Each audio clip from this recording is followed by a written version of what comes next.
New Zealand's leading health and wellness events company brings you the NZ Spirit podcast.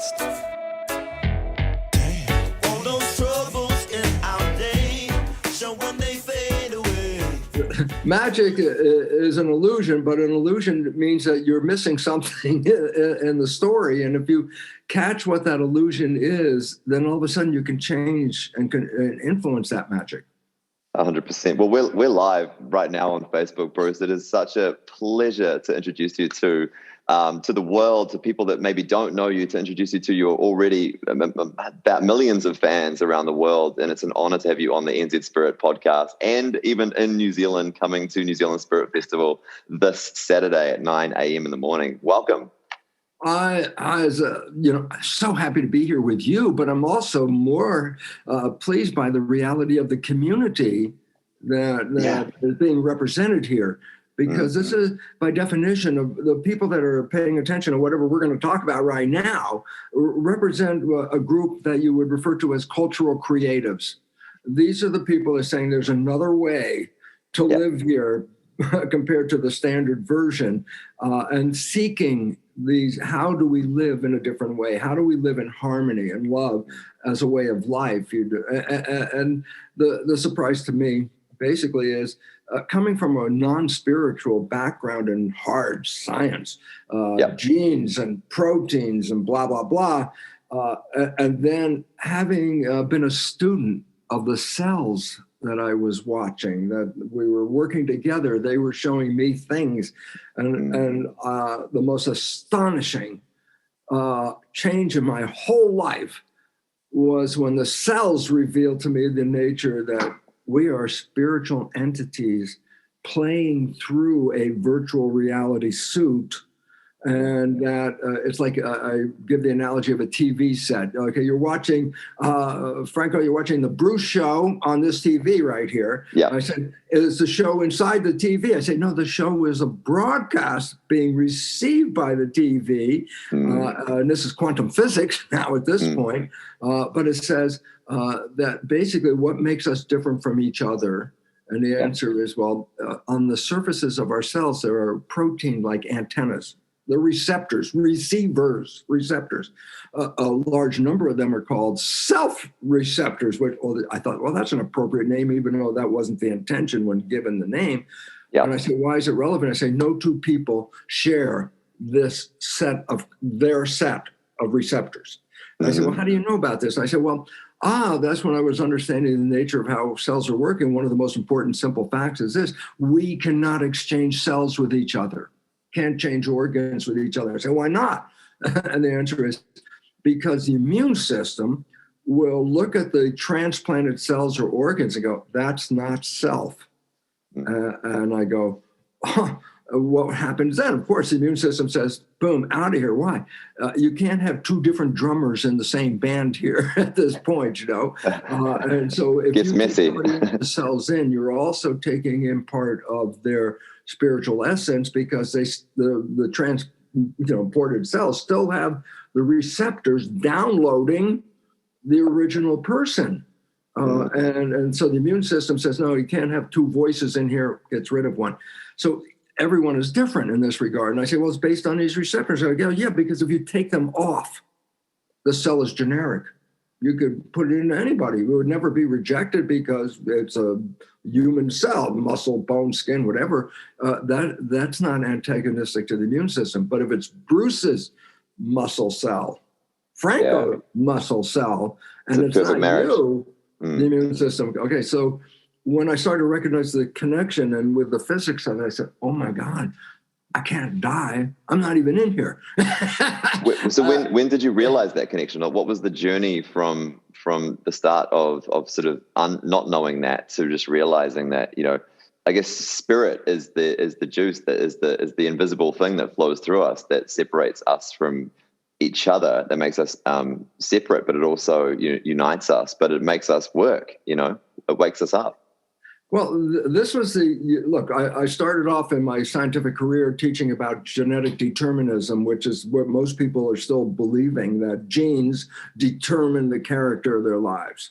And I go, what was I teaching? In retrospect, going back and say, what was I teaching? Well, as far as you know, you didn't pick the genes you came with. If you don't like the traits, you can't change the genes. And then we tell you the genes turn on and off by themselves. And I say, what would be the consequences? I say, you're a victim of your heredity. If there's cancer running in your family, Alzheimer's running in your family, whatever it is, it's like, it was always attributed to genes. So that just says we were genetic automatons, blueprints dumped in on day one when the egg was fertilized, and then the rest of your life is unfolding the blueprint. And so you've been genetically programmed. That was my starting place. I was even teaching that at the university. But when I was doing my research on human cells, what it totally revealed was, oh my goodness, no, I was cloning these cells in Petri dishes. And basically, by changing the environment, the culture medium in which the cells are growing, the environment for a cell, by changing the chemicals of that environment ever so slightly, I had genetically identical cells in 3 dishes, but 3 different chemical environments. And in one dish, the cells form muscle, another bone, and the third, they form fat cells. And I go, what controlled the fate of these cells? And I go, they were all genetically identical. I said, it was the environment. It was the environment. I tell you, I relate that. I relate that to my everyday life. Like I'm in sometimes in environments that I just feel really good in. I could with understanding human beings, with caring human beings, and then I could be around people that are the opposite of that, and my whole body changes. My molecular structure feels different, and I close up. You know, Absolutely. And those are extreme examples, but everything is in between those two. Everything is in between those two extremes. Okay, love and fear is the extreme of those two. Okay, and it's interesting because the hardest part to not to learn but to utilize is an understanding from quantum physics. And I go, what do you mean? I say, well, I can tell you about the science of it. And even I learned about the science, but it became just an awareness in my head. But I never put it like, well, if it's really real, then I should be doing X instead of Y. And I changed my life. And then, of course, my life instantly changed from this. And basically, what is quantum physics saying? The answer is this physical experience that we have right here is a total illusion. There is no such thing as matter. You go, what do you mean? Matter's that physical thing there. I go, it's an energy field. And the only way an energy by its definition is invisible. And I go, well, then if everything's energy, how the hell can I see everything here? And the answer turns out to be almost like a joke, but it's profoundly important. I say, well, you can see me because the lights are on. And you go, well, what the hell? You know, And I go, no. Photons from the light source, when they hit an energy field, are reflected back. So underneath a layer of photons that are hitting you and myself right now and being reflected back, I say, what's underneath the photon? I say, invisible energy. See, your body has no structure inside. It's invisible energy. Only the light is revealing it, okay? So it's a feeling. It's a feeling, right? It's a feeling, you know, and I think that's probably why science is late to acknowledge spirit in general, because you can't see it. It's a feeling. It's the space between the things you can see, and you just got to trust, and you trust in that feeling. But the fact is, then at some point, is there any validity to that trust? And the answer is quantum physics is the most valid science on this planet. There is no science that has more truth in it than quantum physics. Mm-hmm. And I go, well, really? And I go, yeah, absolutely, fact of science. And I go, here's most important principle of quantum physics. From day one, Max Planck, he said, the mind is the matrix of all matter. That's where the movie The Matrix comes from. The mind is the creation of our life experiences. And that is the first principle of quantum physics, that consciousness is manifesting this experience right now. And then I go, you know, on a level of physics, I go, that's interesting because everything is vibration, waves. And I say, well, if 2 waves are both in harmony, both going up and both going down, and they're in harmony, when they entangle, that's the word, they empower each other. so that let's say a wave is 1 inch high and another 1 inch high, and they're both coming toward each other and they come together. Now you have a 2 inch high wave, and the height of the wave is power. So the more frequencies that come into harmony, the more power is expressed. In contrast, you can have two frequencies. One is going down, one's going up, one's going down, out of phase, called out of phase. This wave is going up, this one's going down. When this one's going down, this is going up. I say, and what happens if those two energy waves come together? And the answer is they cancel each other out so that the wave, it flattens.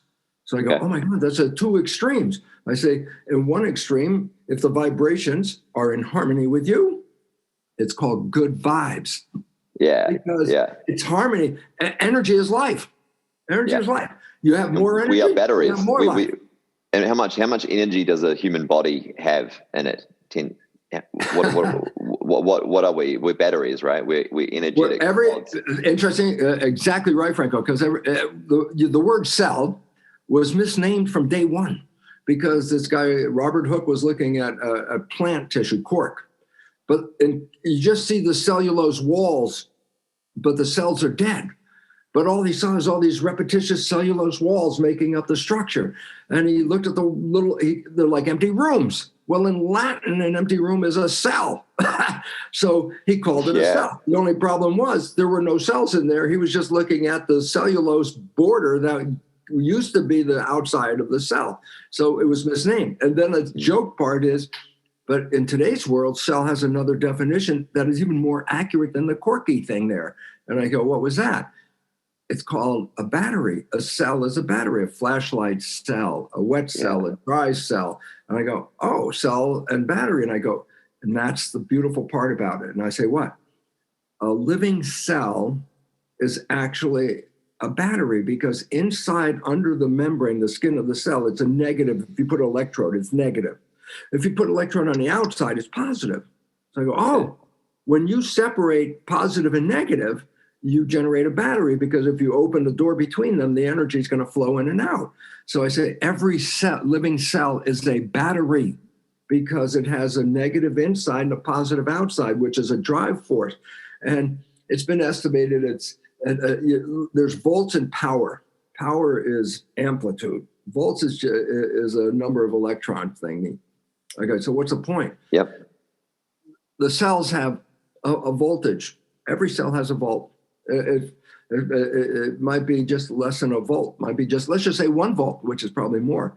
Its power is not great, but it has 1 volt of energy. And I go, oh, so a cell has a battery and has an energy charge. And I go, yeah. And then I go, but you have 50 trillion cells. I go, so what does that mean? I say, well, you have 50 trillion 1-volt batteries in there. Yeah. And the significance is when you talk about moving the energy in the body, you're moving that energy, power, potential that you have in the body. And it's interesting because you can use these hands to broadcast that energy as well. You could heal somebody putting your hands on them, okay? I use a wonderful video from a documentary called Ring of Fire. It was about 2 cameramen going around the Pacific Rim, and they stop in Java, and there's an acupuncture guy.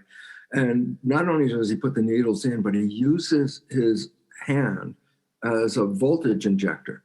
So when he holds on to the needle, it's not just a needle sticking a nerve. Now it's sending a current in the body. And the point about it was, he's so skilled at this and has used it for so many years, and a lot of it has to do with a lot of meditation work, a lot of deep inside work, but he's able to summon up this energy. I say, how much? And then he shows in the video, which is why I shock audiences with it, because I love it. He takes a newspaper, crinkles it all up, and then goes like that. And guess what? It catches fire spontaneously. Boom, catches fire. What? Like, what does that mean? Well, look, if we just said a minimum of 1 volt per cell, then the first thing is this: you have 50 million volts because you have 50 trillion volts because you have 50 trillion cells. And I said, yeah, but each one has a small amount of amplitude power. And I go, yeah, but multiply it 50 trillion times, and that power can be projected to ignite this paper. Hands-on healing. That's the whole concept of it. And it takes intention. It takes intention, focus. And what do we have today more than ever? Distraction. And distraction from ourselves. So we're walking around this earth just a little bit more depressed, a little bit more anxious, a little bit more not knowing who we are, because you hit it right there, Franko. Not knowing who we are. Yeah. Because it said the first thing. What did we just do in biology? We made you a victim. First thing, your genes control you. You don't control the genes. And now I'm powerless over the unfoldment of these so-called blueprints of genes. And so that's what is. I'm making you a victim. I'm telling you have no power. And the beautiful part about it is the new science, which I was involved with as a pioneer 50 years ago, is the science that genes don't turn on and off.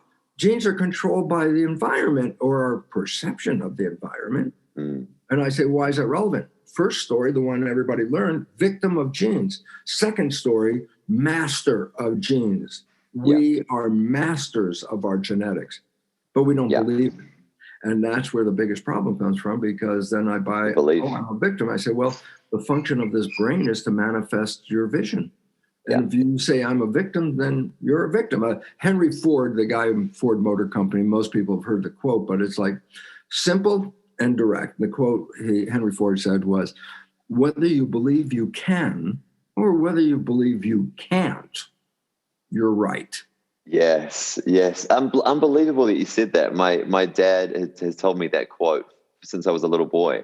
And wow, I didn't know that was a Henry Ford quote, but it really was transformational in my life. And I owe my sense of reality to my father for bringing me up, saying that you can do anything you put your mind to. And what he was saying is you can do anything you put your energy to. Yes. Where your energy goes, energy flows, and you will be right. And all my life I've stuck to that. And I always come back to a story when I was doing a defensive driving course. When you're 15 years old, you can do a defensive driving course in New Zealand to make your time shorter between your restricted license and your full license. So I did this course, and the guy was like, "Okay, we're going to teach you how to get out of a spin today. If you're in an out of control spin, we're going to teach you how to safely come out of that spin." And he said, always look between the power poles. Don't look at the power pole, because where you focus on, you will go. Always look between the power poles to the safest spot. That's where you want to go. So I immediately saw that as a metaphor for life. Don't look to where you don't want to go. Look to where you want to go, and you'll go there. That's it. A summary, bottom line. Okay, game over. That's the rule, number one, and that's it. So what do you do? What do you do in your daily life? What does Bruce Lipton do to fulfill your highest self, to really live out the work that you are doing? Aside from sharing it, which is a huge mahi, huge work, what do you do during your daily life to make your dreams come true? Because we want to know that. I wake up in love every day. I wake up in love with my partner, Margaret. I wake up in love with the world that is surrounding me, which is not an accident because it's a co-creation. I wake up in love of being alive on this beautiful planet, which through my own research led me to believe no, you don't die and go to heaven. You were born here into heaven. This is the site of creation. This is where you create.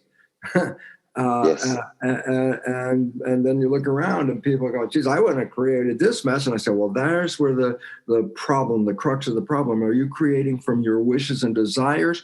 Or are you creating from your program?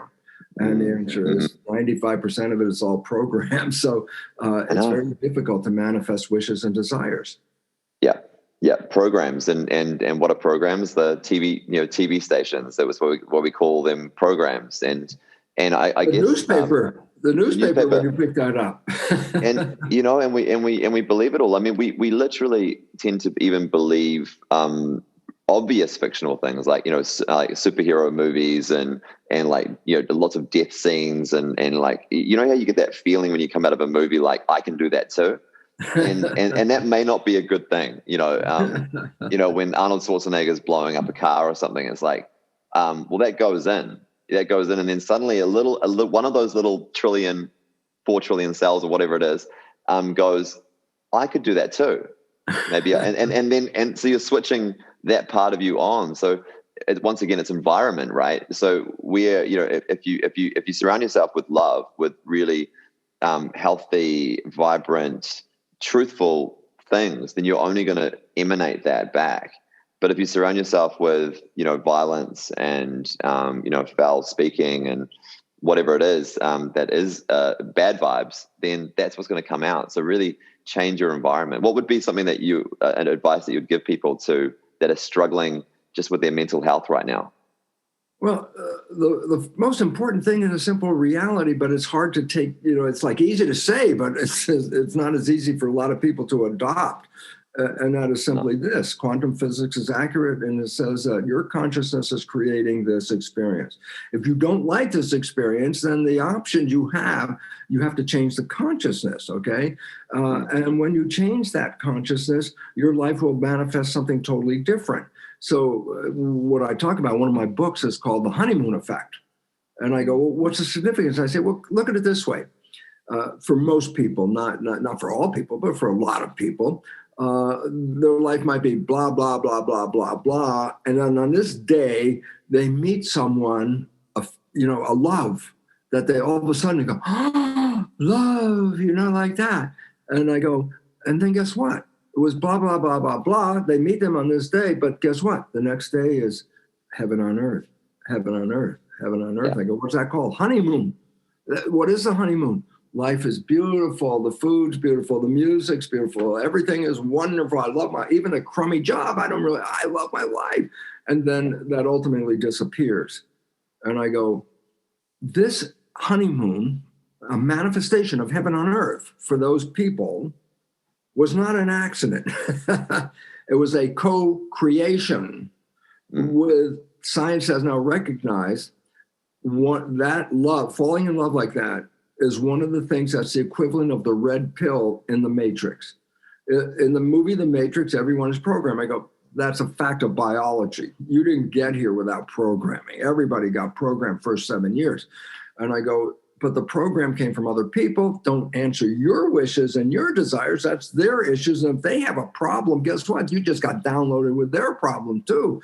So I say, so why is all this relevant? Because it turns out that 95% of our life is not coming from the wishes and desires of that conscious mind.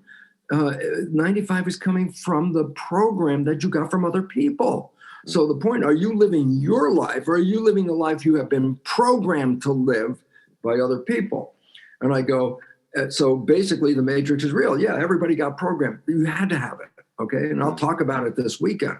But the relevance about it right now is, what does it mean? Well, if you have a program that's not supporting you, and most people have about 70% or so of programs that are disempowering beliefs about their life and self-sabotaging beliefs about their life.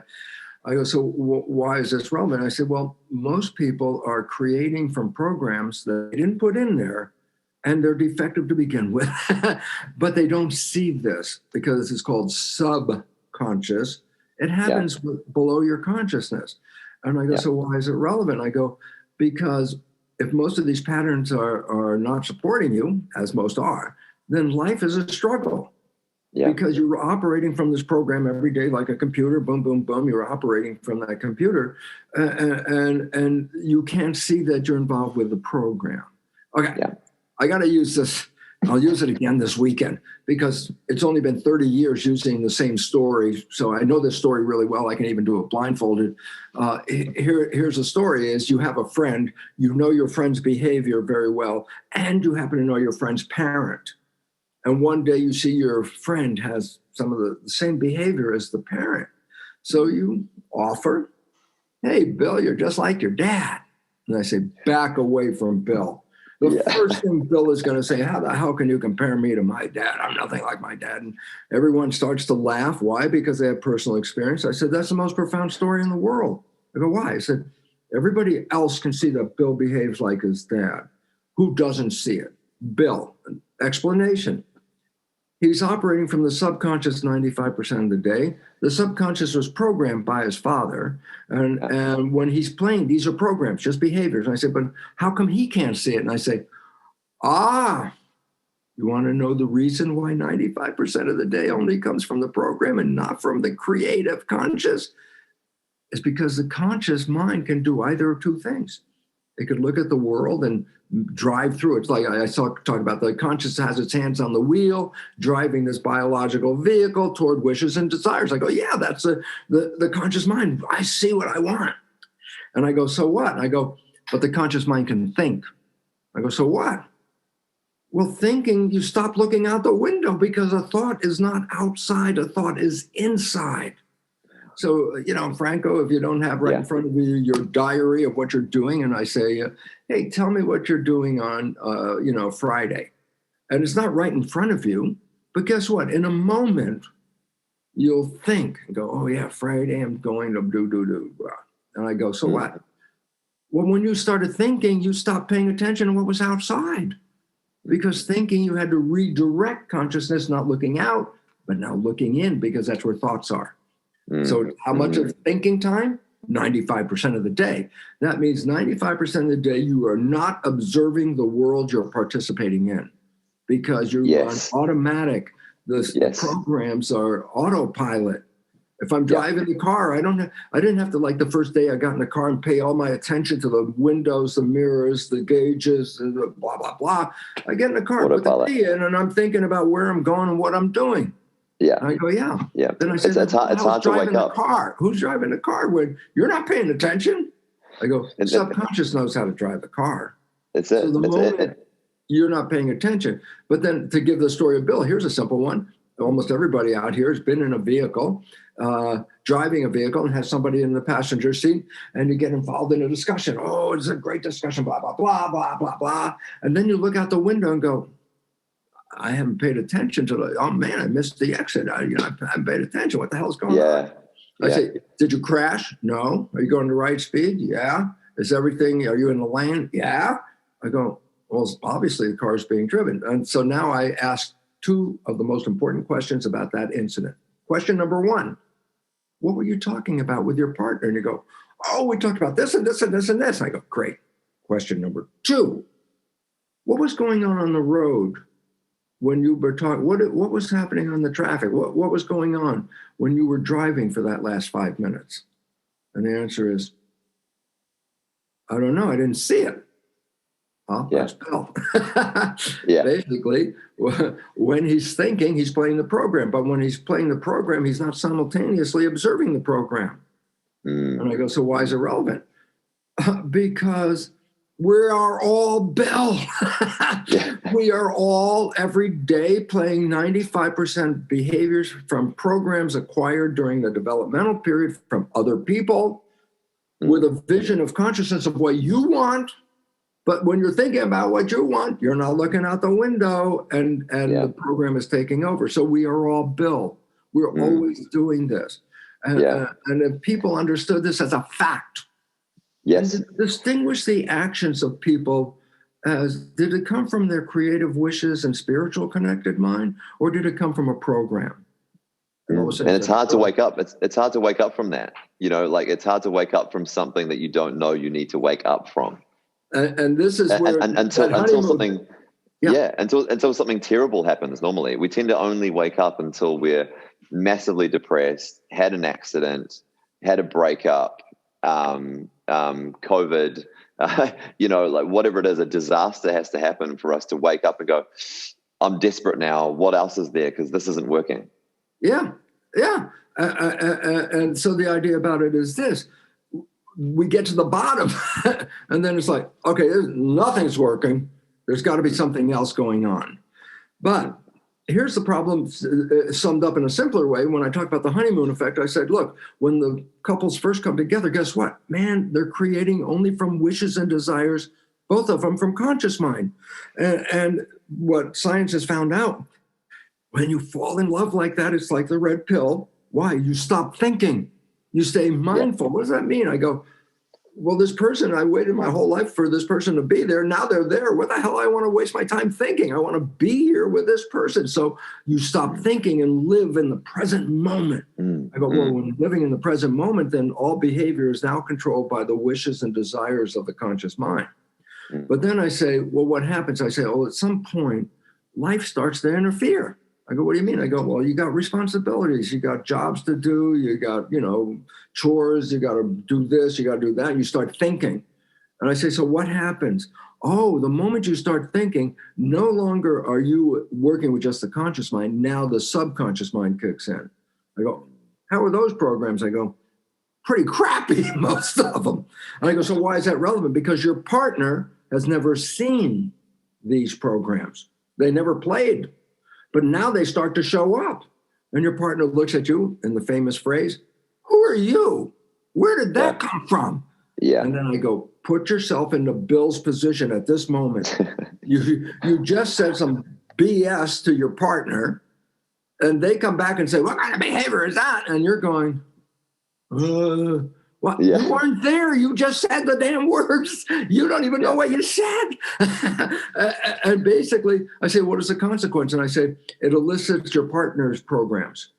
And now you have two dysfunctional minds controlling this relationship, which takes away what was the honeymoon. I say, well, how does it end? I say, arguments. I say, why? Because when this unseen before behavior shows up, it's a critical assessment. Oh, that's shit behavior. Oh, excuse me. But that's behavior. And then all of a sudden, the recipient of that behavior is offended. And says, what kind of behavior is that? And that triggers their behavior. Just said the behavior goes, what are you talking about? And I say, there's no resolution because that's an argument. Blaming the other person. I said, but the other person just did this without even knowing they did it because it was an automatic program. They're still the same person they were with the conscious mind. It's the subconscious minds that are having a problem here. And so what's the point? If you start with an argument, it can't end well. It'll never end well. But if both partners are aware of what we just talked about right now and get into that relationship, and all of a sudden one of those negative things shows up, it does not have to be an argument. It could be an opportunity for change. Yes. Oh, perhaps you didn't really understand how you said that. And, when you said it that way, and then I'd have to go, oh, yeah, that's how my dad said it. I'm familiar with that, But the point about it is what? If the arguments disappear and you identify the behaviors that are not supportive, then the most beautiful thing in the world, which we'll talk about on Saturday, is, well, you can rewrite those programs and you can replace the negative ones with wishes and desires. Yes. And I go, here's the most beautiful part. People don't understand it. Once you take a wish and desire and make it a program in the subconscious mind, it operates 95% of the day without you even being involved. In other words, 95% of the day, you could be moving right toward heaven and never even have a thought about it. Why? Because the subconscious that's the program. It's going to take you to that destination. Beautiful, beautiful. It's about, marrying, for me, it's about marrying the thinking of the mind and the feeling of the heart, because they both have a beautiful, if you get that 0 point between them both, there's a beautiful life to be had. And I know we need to wrap up right now. We had half an hour with you. And we're so grateful. Thank you so much for jumping on the NZ Spirit podcast. And we cannot wait to have you live at NZ Spirit Festival this Saturday at 9 a.m. in the morning. How cool. We get together. Early. But I am looking forward to with this as much anticipation and joy, because this is a community that is ready to take back power. And there's a science behind this. So it's not just a new agey, oh, that sounds great. No. Everything I'll present on Saturday is science-based. Oh, it's amazing. Anyone that doesn't have their tickets yet, get your tickets right now at nzspirit.com and come see us. We got a lot of people gathering here. It's a beautiful thing. It's the last festival, the last gathering of the festival season. And what an honor to have you today and you on stage with us, Bruce. Thank you so much. And thank you for all your hard work that you've done over the years. We really appreciate you. I so appreciate this opportunity. Thank you, Franko, and thank everybody out there. I hope to see you. Yes. Ka kite. See you soon. To find out more about NZ Spirit, head to our websites nzspiritfestival.com, resolutionfestival.co.nz, and nzyogaday.co.nz.